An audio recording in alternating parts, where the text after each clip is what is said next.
1396년 웨스트민스터 사원의 차가운 돌바닥 복도에 서 있는 당신은 사제입니다.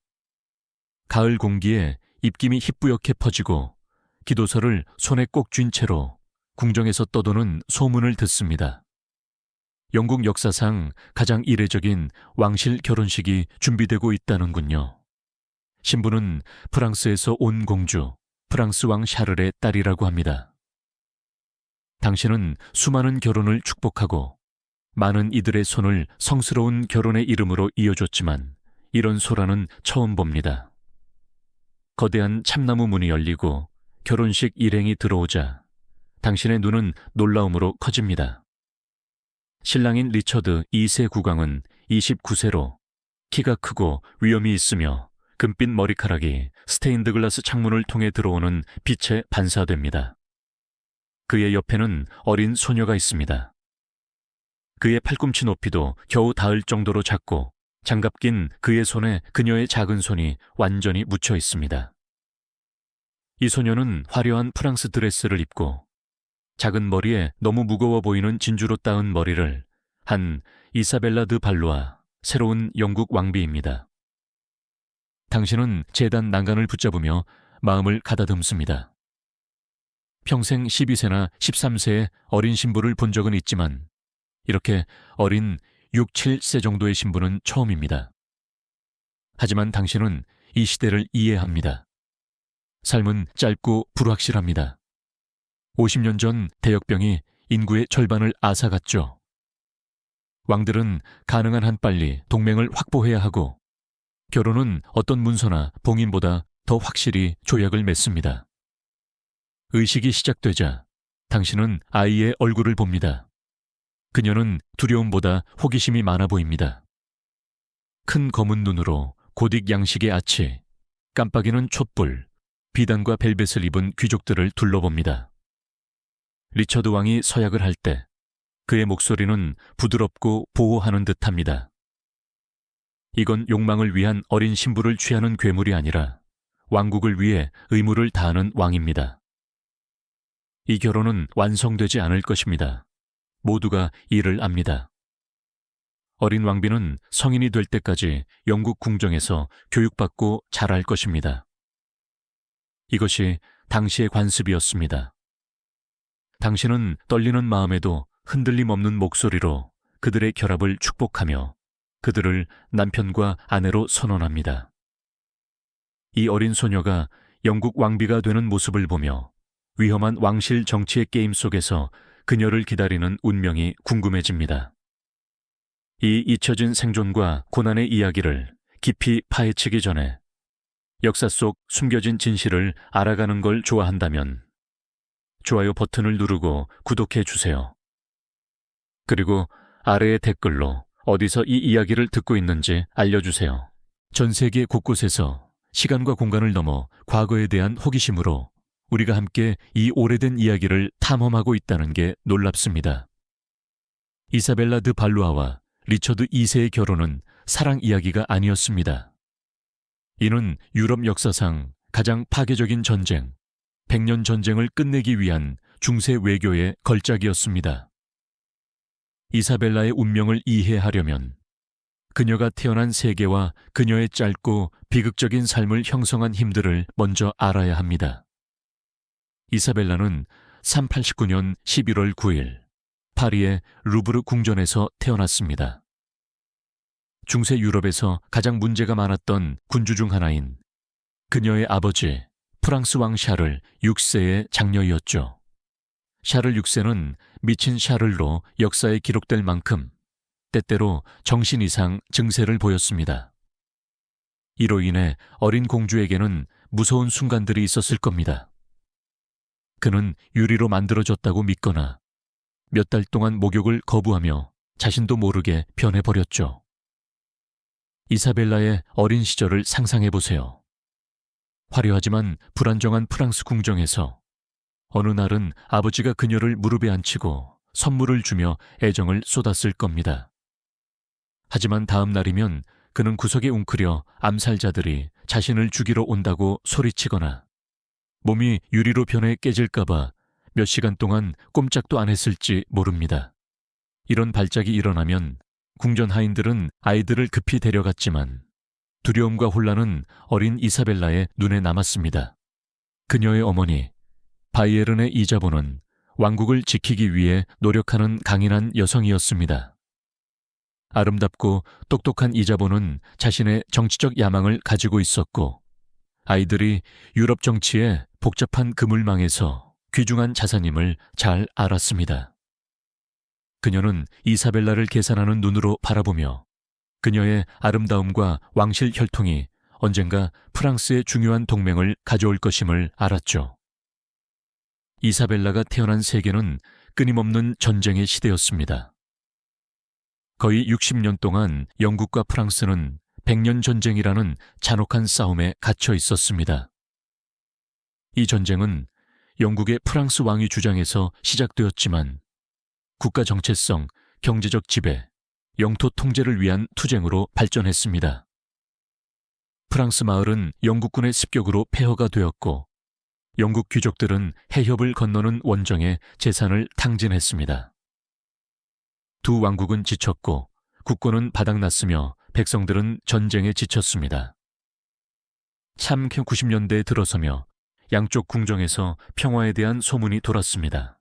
하지만 평화는 말뿐 아니라 쉽게 깨지지 않는 결속이 필요했죠. 여기서 6살 이사벨라가 유럽 정치의 거대한 무대에 등장합니다. 이사벨라와 리처드 2세의 결혼 아이디어는 1395년 프랑스와 영국 대사들 간의 비밀 협상에서 처음 나왔습니다. 리처드는 전년도에 사랑했던 첫 번째 아내, 보헤미아의 애니 역병으로 사망해 큰 충격을 받았습니다. 선한 여왕으로 불리던 그녀는 부드러움과 자비로 영국 백성들에게 사랑받았죠. 그녀의 죽음은 리처드를 비탄에 빠뜨렸고 후계자 없는 위험한 상황을 만들었습니다. 리처드의 고문들은 빠르게 재혼을 촉구했지만 그는 처음엔 거부했습니다. 앵화의 결혼은 진정한 애정이 담긴 드문 왕실 결혼이었기 때문입니다. 하지만 프랑스 대사들이 전쟁을 끝낼 제안을 들고 오자 그는 귀를 기울이기 시작했습니다. 프랑스의 제안은 대담했습니다. 왕의 장려뿐 아니라 80만 프랑이라는 천문학적인 지참금을 제공하고 한 세대가 전쟁 없이 자랄 수 있는 28년 휴전을 제안했죠. 하지만 큰 장애물이 있었습니다. 이사벨라는 겨우 6살이었고 중세 기준에서도 매우 어린 신부였습니다.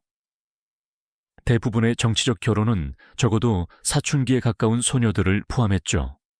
하지만 프랑스 협상가들은 이 어린 나이가 오히려 장점이라고 주장했습니다.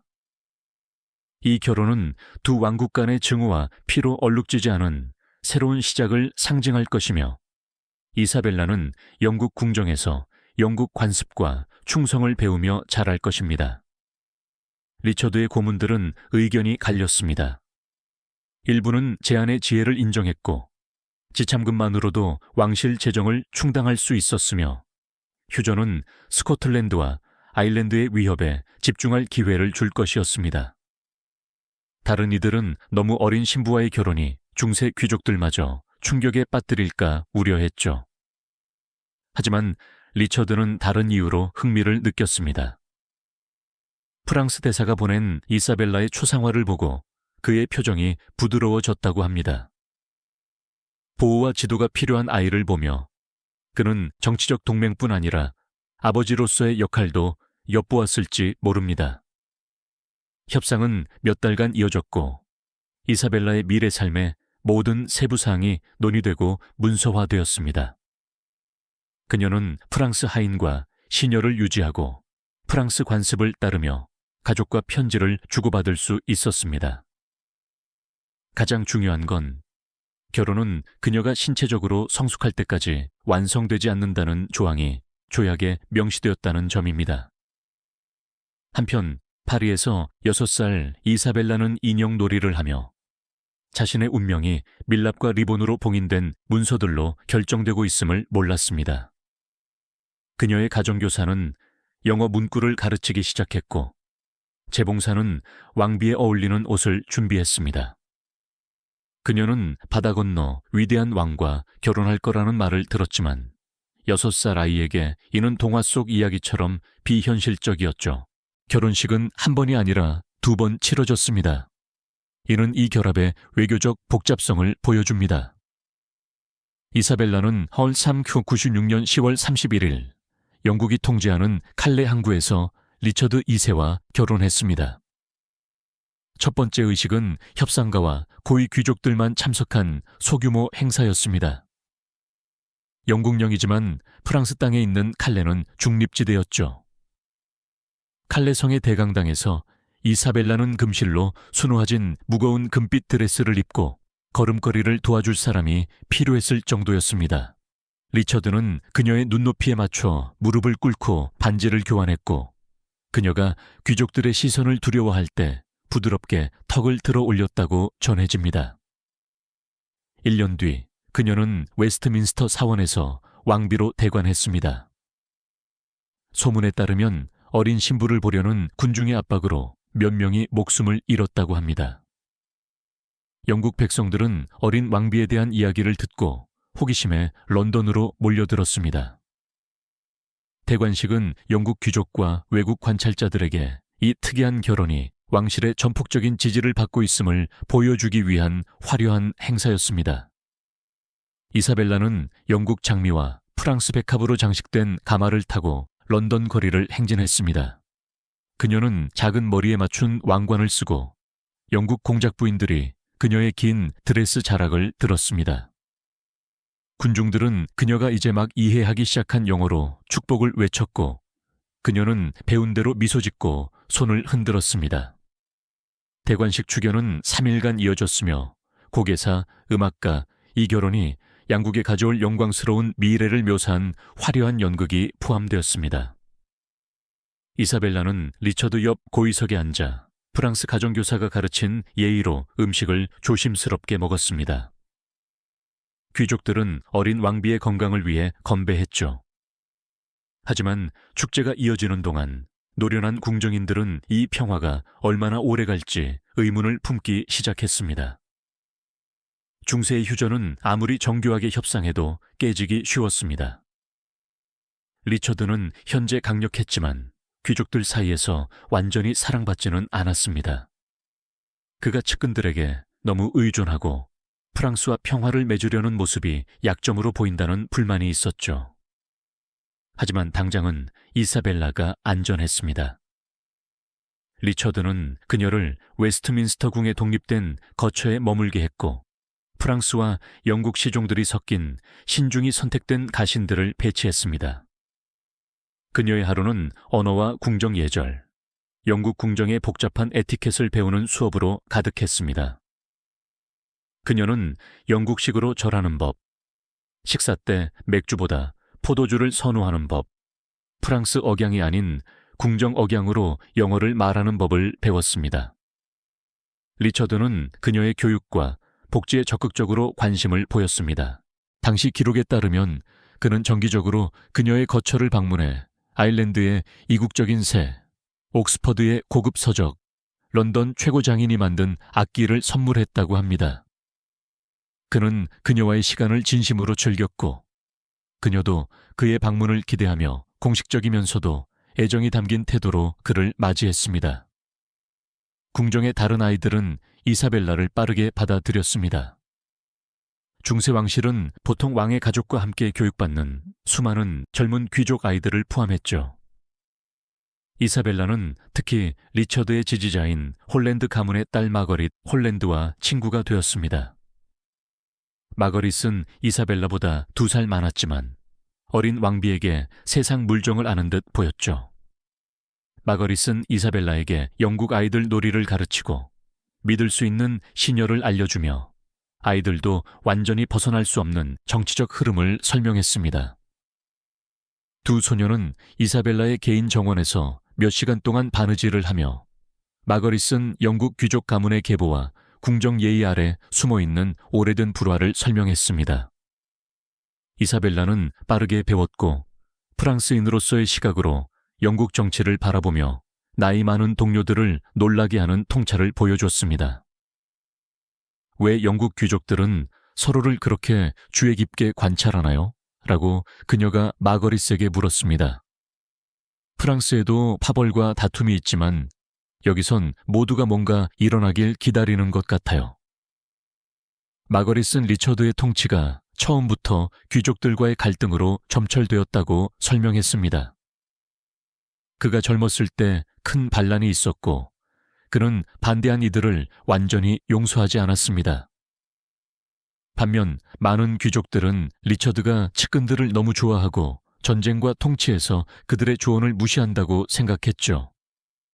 마거릿은 왕은 지금 강력하지만 영국에서 권력은 귀족들과 나누어야 해요. 당신의 결혼은 프랑스와 평화를 가져와 그를 도왔지만 일부는 협상을 정복보다 선호하는 그가 약하다고 생각해요. 라고 말했습니다. 이사벨라는 이 교훈을 진지하게 받아들였고 궁정의 상호작용을 새로운 눈으로 관찰하기 시작했습니다.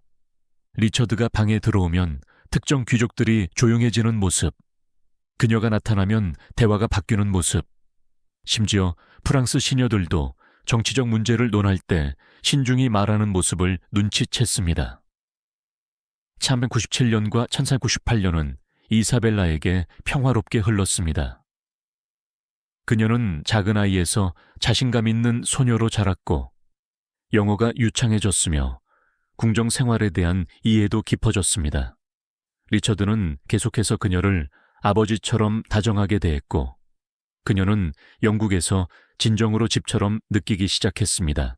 웨스트민스터의 거대한 돌벽은 더 이상 위협적이지 않고 친숙해졌으며 복잡한 복도와 방들을 길을 잃지 않고 다닐 수 있었습니다. 그녀의 교육은 바느질과 음악 같은 전형적인 여성적 성취를 넘어 확장되었습니다. 리처드는 그녀가 프랑스어와 영어로 읽고 쓰기를 배우도록 했고 왕국의 최고 학자들을 가정교사로 붙였습니다. 그녀는 특히 영국과 프랑스 왕들의 연대기를 공부하며 자신이 사는 세계를 형성한 위대한 인물들에 대해 배웠습니다.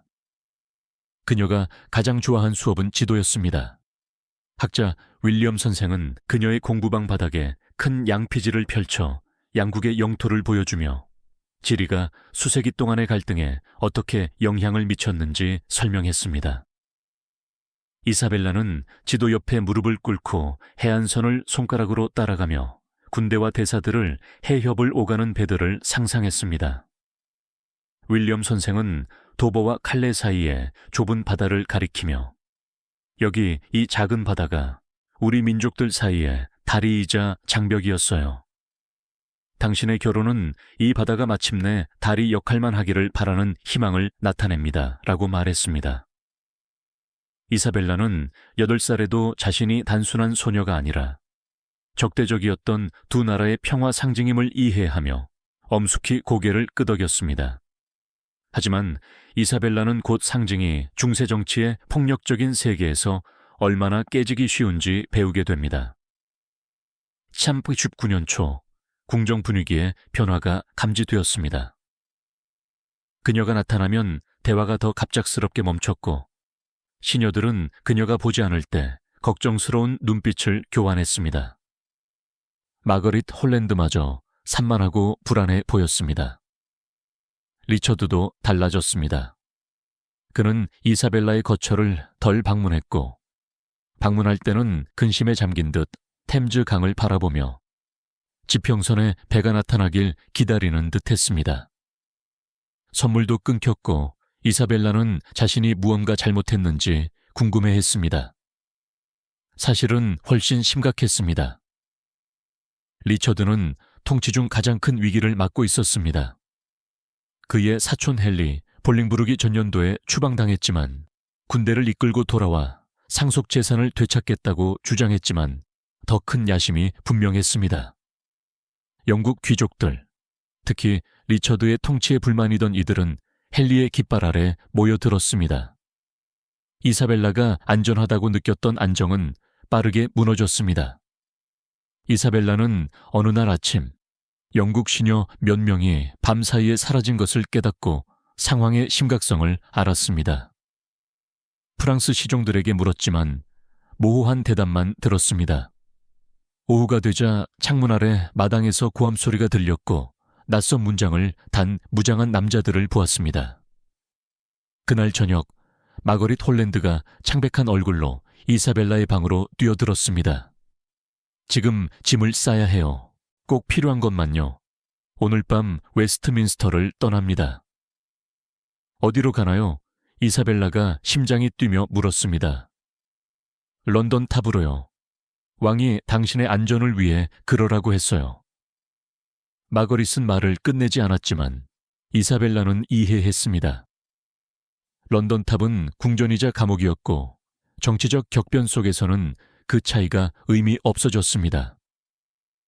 런던의 어두운 거리를 통한 여정은 이사벨라의 이전 경험과 달랐습니다.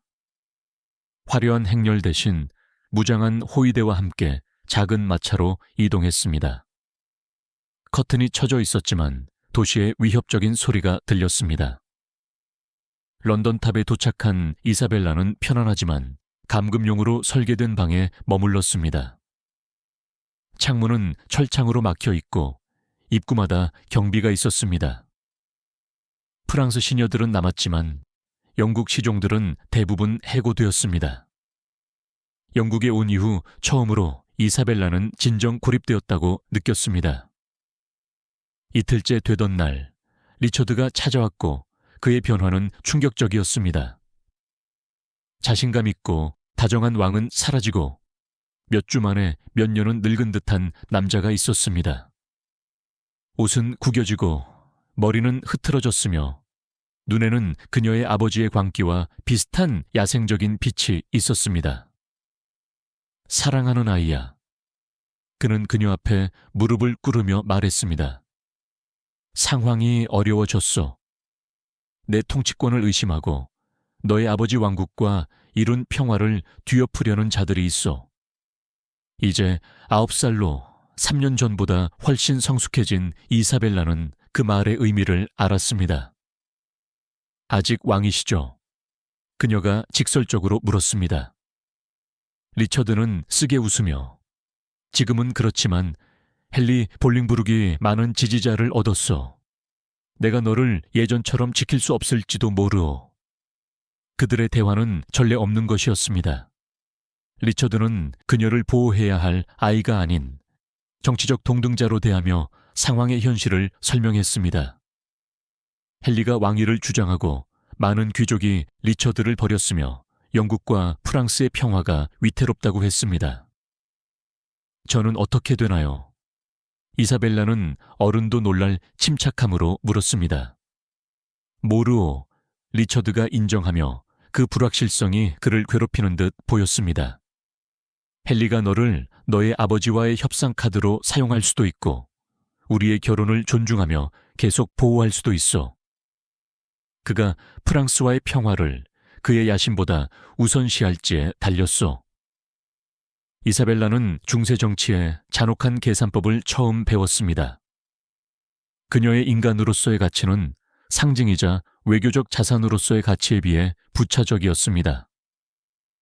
리처드가 보여준 사랑과 보살핌은 진심이었을지라도 그녀를 더 큰 세력으로부터 보호할 수 없었습니다. 이후 몇 주는 불확실성 속에서 고통스럽게 흘렀습니다. 탑박 도시의 소리가 들렸지만 믿을 만한 소식은 차단되었습니다. 그녀의 프랑스 시녀들은 속삭였지만 소문과 추측뿐이었습니다. 10월의 잿빛 아침, 이사벨라는 두려워하던 소리를 들었습니다. 무장한 남자들의 무거운 발소리가 그녀의 방으로 다가왔습니다. 문이 열리자 익숙한 경비 대신 헨리 볼링브룩의 붉은 장미 문장을 단 새로운 남자들이 있었습니다. 그 뒤로 키 크고 군인 같은 태도와 정치가의 계산적인 눈을 가진 헨리 4세가 들어왔습니다. 그는 이사벨라를 기회이자 문제로 여겼습니다. 이사벨라는 일어나 깊이 절하며 왕을 맞이했습니다. 헨리는 그녀의 침착함과 똑똑함을 잠시 살펴보며 그녀를 어떻게 이용할지 계산하는 듯했습니다. 폐하. 그는 여전히 그녀의 왕실 호칭을 사용하며 말했습니다. 이런 상황에서 당신의 미래를 논해야 해서 유감이요. 왕은 어떻게 되셨나요? 이사벨라가 리처드를 가리키며 직설적으로 물었습니다. 보르도의 리처드는 더 이상 왕이 아니오. 헨리가 리처드의 출생 이름을 사용하며 대답했습니다. 그는 내 왕위 주장을 위해 퇴위했소. 이사벨라는 퇴위가 강제로 왕관을 포기했다는 뜻임을 알았지만 그 말을 문제 삼지 않았습니다. 대신 그녀에게 가장 중요한 질문을 했습니다. 저는 어떻게 되나요? 헨리의 대답은 그녀가 여전히 왕비로 남을지 아니면 귀중한 포로가 될지를 결정할 것이었습니다. 그건 많은 요인에 달렸소. 헨리가 말했습니다. 당신 아버지의 최근 사건에 대한 반응, 내 고문들의 조언, 그리고 무엇보다 앞으로 몇 달 동안 당신의 행동이 중요하오. 이 말과 함께 9살 이사벨라는 생애 가장 위험한 시기를 시작했습니다. 리처드의 보호막은 사라졌고 그녀는 이제 왕국이 전환되는 가혹한 현실 속의 정치적 포로였습니다. 리처드의 폐위 이후 몇 주는 이사벨라에게 생존의 마스터 클래스였습니다. 탑에 갇혔지만 정식 감금은 아니었기에 그녀는 자신의 처지를 결정하려는 궁정을 조심스럽게 헤쳐나갔습니다. 헨리의 지지자들 중 일부는 그녀를 즉시 프랑스로 돌려보내 비용을 줄이고 평화 조약을 강한 위치에서 재협상하자는 주장을 했습니다. 다른 이들은 그녀를 영국에 두는 것이 프랑스와의 협상에서 유리하다고 주장하며 그녀의 아버지가 그녀의 안전을 위해 적대적 행동을 피할 것이라고 했습니다. 이사벨라는 놀라운 기술로 자신의 역할을 수행했습니다. 새 주인들에게 항상 예의 바르게 행동하며 불쾌감을 주지 않았고 법적으로 여전히 왕비인 자신의 품위를 유지했습니다. 그녀의 프랑스 시녀들은 이 시기에 큰 도움이 되었습니다. 영국 시종들이 해고되거나 도망간 반면 이들은 이사벨라의 이익에 충실했습니다. 그들은 그녀에게 상황의 미묘함을 이해시키고 균형을 유지하도록 도왔습니다. 당신은 법적으로나 아버지의 궁정에서 여전히 영국 왕비예요. 그녀의 수석시녀 마담 듀시가 조언했습니다. 헨리가 왕관을 썼지만 아직 당신의 결혼을 해소하거나 조약을 공식적으로 거부하지 않았어요. 당신에게 가치가 있는 한 희망이 있어요. 하지만 이 희망은 큰 대가를 치렀습니다. 리처드의 운명에 대한 소문이 탑으로 들어왔습니다. 처음엔 그가 폰트프렉트 성에서 포로로 죽었다는 소문이었습니다. 그러다 헨리의 지지자들이 전 왕의 사고를 마련했다는 속삭임이 들렸습니다. 리처드의 죽음이 확인되었을 때 이사벨라는 예상치 못한 충격을 받았습니다. 그녀는 리처드를 아내가 남편을 사랑하듯 사랑하지 않았습니다. 9살인 그녀가 어떻게 그럴 수 있었겠습니까? 하지만 그는 그녀에게 친절했고 프랑스를 떠난 후 가장 아버지 같은 존재였습니다. 그의 죽음은 개인적 손실뿐 아니라 영국에서 구축한 삶과의 마지막 연결고리가 끊어진 것을 의미했습니다. 리처드의 죽음 방식은 그녀 자신의 미래에도 불길한 의미를 던졌습니다. 헨리가 성스러운 왕을 살해할 의지가 있다면 더 이상 쓸모없어진 프랑스 공주를 처리하는데 무슨 주저함이 있겠습니까? 이 두려움은 1400년 초 헨리 정부로부터 최후 통첩이 왔을 때 현실로 드러났습니다. 이사벨라는 헨리를 정당한 영국 왕으로 인정하고 리처드의 미망인으로서 영국 왕위에 대한 모든 권리를 포기하면 프랑스로 돌아갈 수 있었습니다. 이 제안은 헨리 입장에서 외교적 걸작이었습니다. 이사벨라가 자발적으로 영국을 떠나면 그녀의 리처드와의 결혼이 그의 폐위로 해소되었음을 인정하는 셈이 되어 헨리는 원래의 평화 조약의 의무에서 벗어나며 어린 왕비를 강제로 추방하는 정치적 문제를 피할 수 있었습니다. 이사벨라에게 선택은 분명했습니다. 망명을 받아들이고 3년간의 영국 왕비로서의 삶이 무의미했음을 인정하거나 거부하고 무기한 포로로 남거나 10살의 그녀는 자신뿐 아니라 앞으로 수년간 영국과 프랑스 관계에 영향을 미칠 결정을 내려야 했습니다. 그녀의 프랑스 고문들은 의견이 갈렸습니다. 일부는 그녀가 프랑스로 돌아가 안전하게 지내고 나중에 새 결혼을 찾는 게 낫다고 했습니다. 다른 이들은 그녀가 리처드의 정당한 미망인이자 영국 왕비로 남아야 한다고 주장했습니다. 이사벨라는 몇 주 동안 결정을 두고 고민했습니다.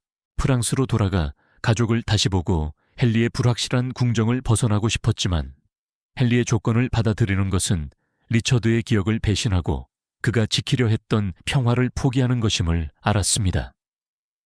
결국 그녀의 통제를 벗어난 사건들이 결정을 대신했습니다. 샤를 6세는 정신이 맑을 때 딸이 즉시 프랑스로 돌아오길 바란다는 전가를 보냈습니다.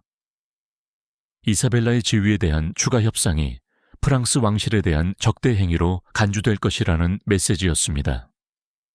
전쟁 재개 가능성에 직면한 헨리 정부는 이사벨라의 석방에 빠르게 동의했습니다.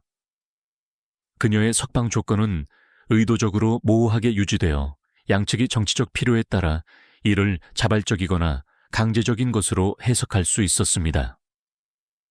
참 11년 여름 프랑스로의 여정은 이사벨라에게 씁쓸한 경험이었습니다. 5년간 그녀가 아는 유일한 집이었던 영국을 떠나며 영국 시를 읽던 방, 마거릿 홀랜드와 놀던 정원, 왕비로 대관했던 대강당을 버려야 했습니다.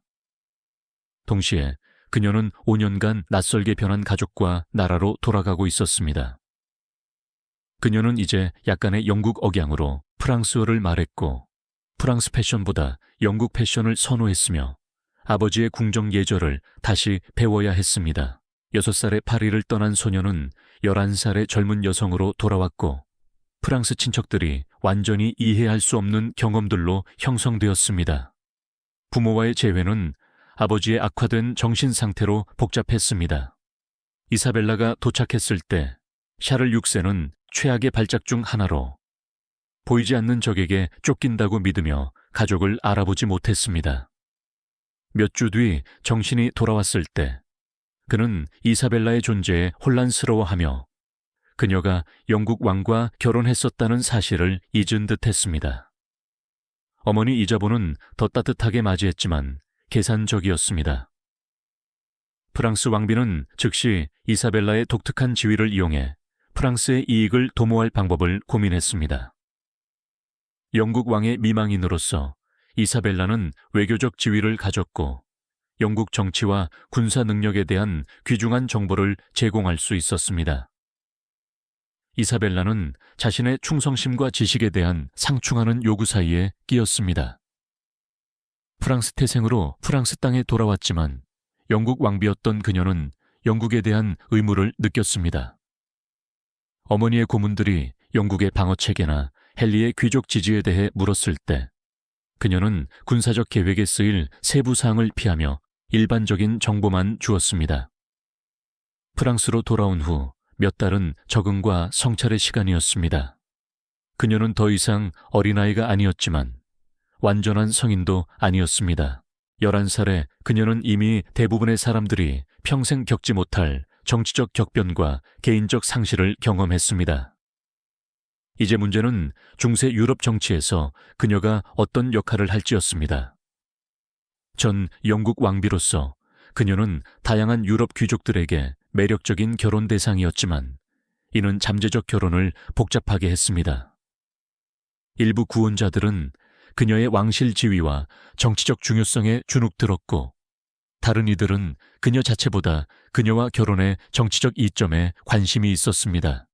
이사벨라는 리처드와의 경험을 통해 결혼에 대한 강한 의견을 가졌습니다. 정치적 결혼이 보호와 안정을 제공할 수 있지만 상황이 바뀌면 빠르게 무너질 수 있음을 보았습니다.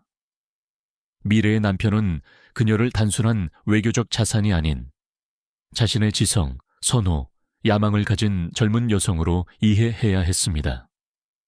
찰스 1년의 프랑스 궁정은 이사벨라의 복잡한 충성심을 가진 사람에게 위험한 곳이었습니다.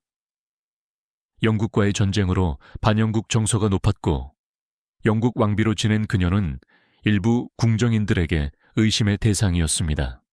영국 이익에 너무 동조하지 않도록 주의하면서도 리처드와 그의 지지자들에게 느낀 진정한 애정을 배신하지 않아야 했습니다.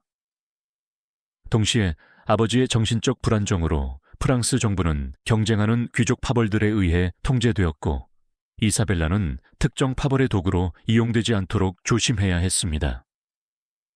어머니 이자보는 보호자이자 잠재적 위협이었습니다.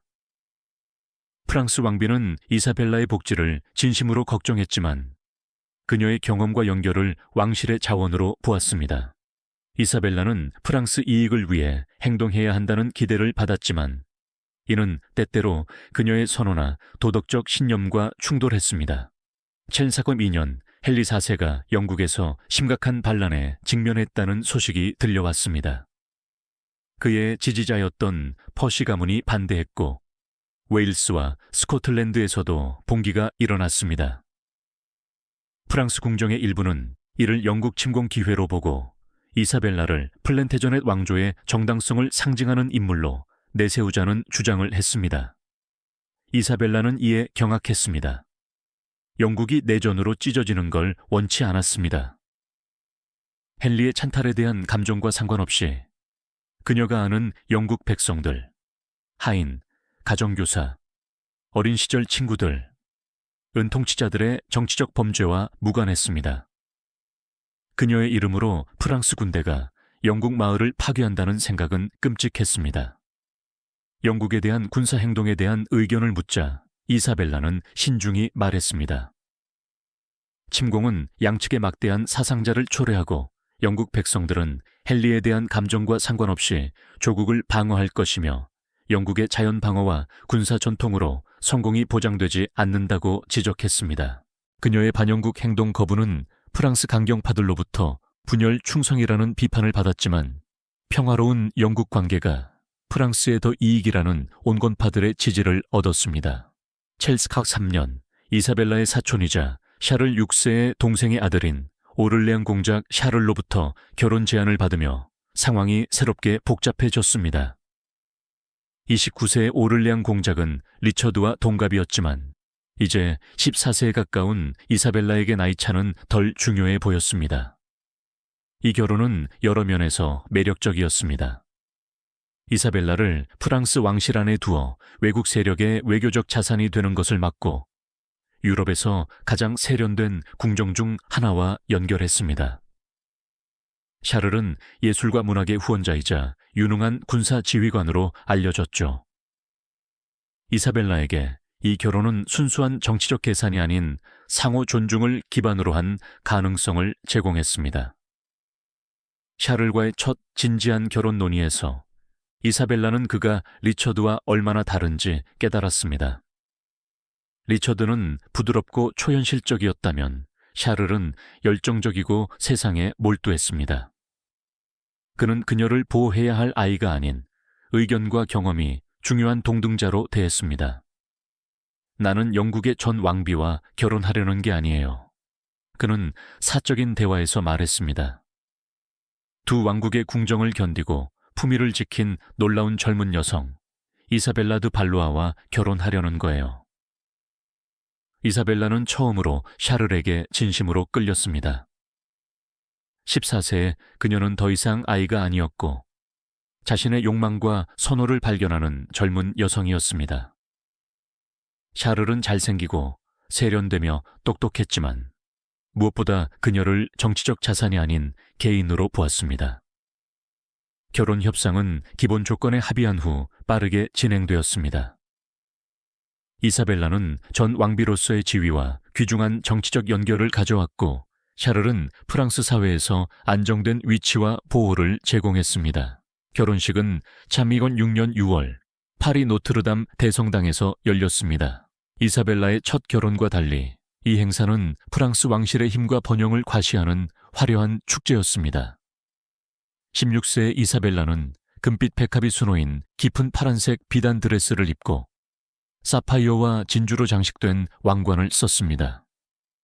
그녀는 자신감 있게 성당 통로를 걸었고 더 이상 낯선 이와 결혼하는 겁먹은 아이가 아닌 자신의 길을 선택한 젊은 여성이었습니다. 샤를은 제단에서 그녀를 기다렸고 그의 얼굴에는 외교적 만족이 아닌 진정한 행복이 담겨 있었습니다. 그들은 서약을 교환하며 서로를 똑바로 바라보았고 정치적 필요를 위한 단순한 암송이 아니었습니다. 결혼 축연은 프랑스 문화와 힘을 과시하는 자리였습니다. 트루바두르들이 두 사람을 위한 발라드를 불렀고 역경을 이긴 사랑을 묘사한 연극이 펼쳐졌으며 왕국의 최고급 포도주가 흘렀습니다. 이사벨라는 영국 시절에는 누릴 수 없었던 방식으로 축제를 즐겼습니다. 무엇보다 어린 시절 프랑스를 떠난 후 처음으로 진정으로 어딘가에 속했다는 느낌을 받았습니다. 프랑스 궁정은 그녀를 실패한 정치적 실험이 아닌 시련을 통해 지혜와 경험을 얻은 왕실의 귀중한 일원으로 받아들였습니다. 이사벨라와 샤를의 결혼 초기 몇 년은 그녀 생애 가장 행복한 시기였습니다.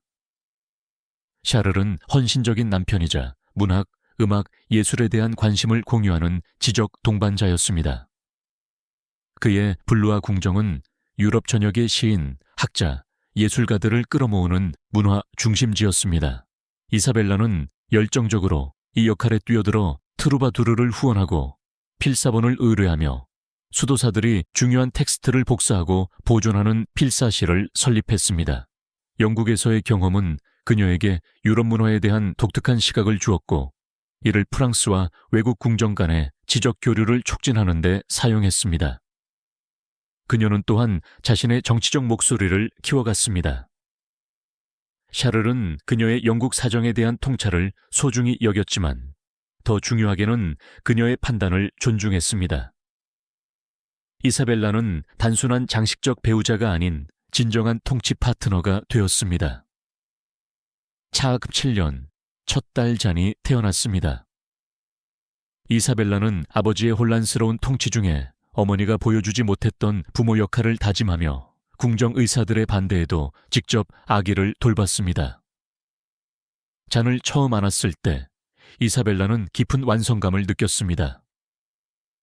이 아이는 그녀가 어린 시절 겪었던 정치적 책략 없이 부모의 사랑과 보호 속에서 자랄 것이었습니다. 딸의 탄생은 이사벨라와 샤를의 유대를 강화했습니다. 샤를은 정치적, 군사적 책임에도 불구하고 잔과 시간을 보내며 헌신적인 아버지임을 보여줬습니다. 하지만 가정의 행복 속에서도 더 큰 세계는 계속해서 침투해 왔습니다. 영국에서의 소식은 헨리 4세가 계속된 반란과 도전에 직면해 불안했고 프랑스 내에서도 왕의 정신질환이 권력 공백을 만들며 긴장이 고조되었습니다. 차크 7년 11월 샤를의 아버지 루이 드 오를레앙이 부르고뉴 공작의 사주로 파리 거리에서 암살되며 이사벨라의 삶은 하룻밤 사이에 바뀌었습니다. 암살은 충격적으로 대담했고 살인자들은 데나제 왕의 동생을 공격한 후 파리의 중세거리로 사라졌습니다. 이 사건은 샤르를 프랑스에서 가장 강력한 인물로 만들었지만 동시에 표적이 되게 했습니다. 이사벨라는 경호원과 끊임없는 경계 속의 세계로 들어섰습니다. 그녀의 움직임은 안전을 이유로 제한되었고 편지는 적의 손에 정보가 넘어가지 않도록 감시되었습니다. 샤를은 아버지의 암살로 변했습니다. 이사벨라가 결혼했던 예술적이고 세련된 청년은 복수심에 불타는 단단한 모습으로 변했고 이는 그녀를 때때로 두렵게 했습니다. 그는 부르고뉴 파벌과의 길고 피비린내 나는 전쟁을 준비하며 동맹과 자원을 모았습니다. 이사벨라는 남편의 대의를 지지했지만 다가올 전쟁의 대가를 걱정했습니다. 그녀는 이미 정치적 폭력이 삶과 왕국을 어떻게 파괴하는지 보았고 프랑스가 영국의 장미전쟁과 같은 운명을 맞을까 두려웠습니다.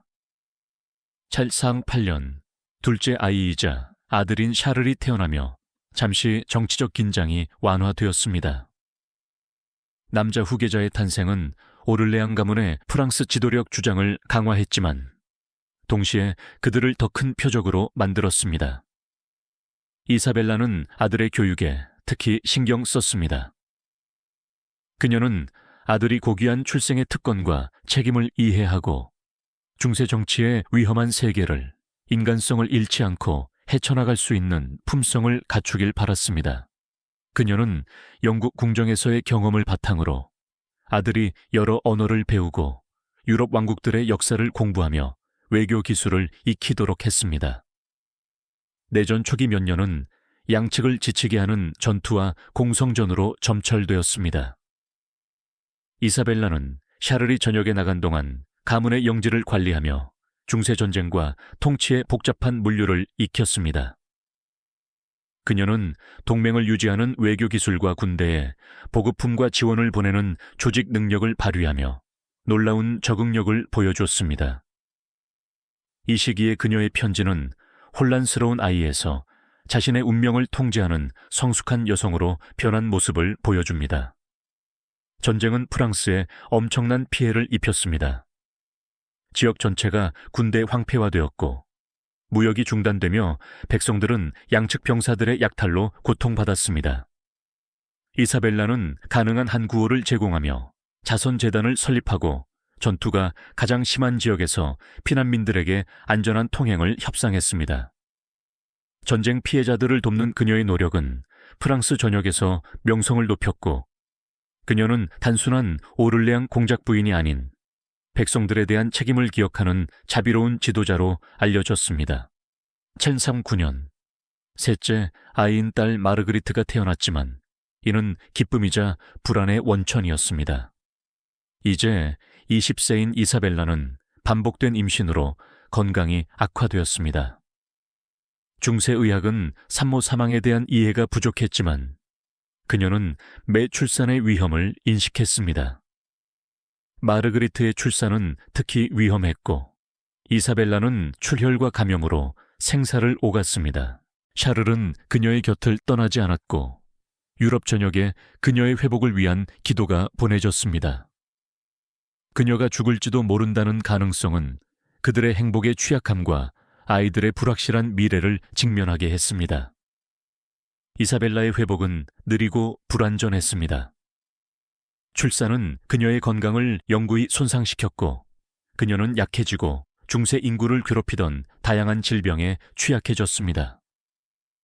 의사들은 또 다른 임신이 그녀를 죽일 수 있다고 경고했고 이는 그녀와 샤를의 관계에 큰 영향을 미쳤습니다.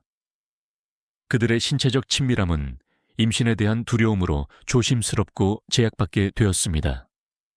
이 변화는 둘에게 힘들었지만 특히 자신의 욕망을 발견했던 이사벨라에게는 사랑의 물리적 표현이 큰 기쁨이었기에 더욱 고통스러웠습니다. 그럼에도 불구하고 이사벨라와 샤를의 결혼은 강하게 유지되었습니다. 그들은 문화와 정치에 대한 공유된 관심을 통해 사랑과 파트너십을 표현하는 새로운 방법을 찾았습니다. 이사벨라는 샤를이 부르고뉴와 전쟁 중일 때 그의 공동 통치자 역할을 하며 가문의 영지를 관리했습니다. 차 10년, 부르고뉴 공작이 영국과 협상하며 헨리 4세를 프랑스 내전에 끌어들이려 하자 상황이 더 복잡해졌습니다. 영국 개입 가능성은 이사벨라를 두렵게 했고 그녀는 프랑스가 백년 전쟁의 파괴를 다시 겪을까 우려했습니다. 전 영국 왕비로서의 독특한 위치를 이용해 그녀는 비공식 채널로 영국 궁정과 소통을 시도하며 프랑스 내전 개입이 비용이 크고 무익하다고 설득하려 했습니다. 영국 내의 의심에도 불구하고 그녀는 두 왕국 간의 대규모 전쟁 재개를 막으려 노력했습니다.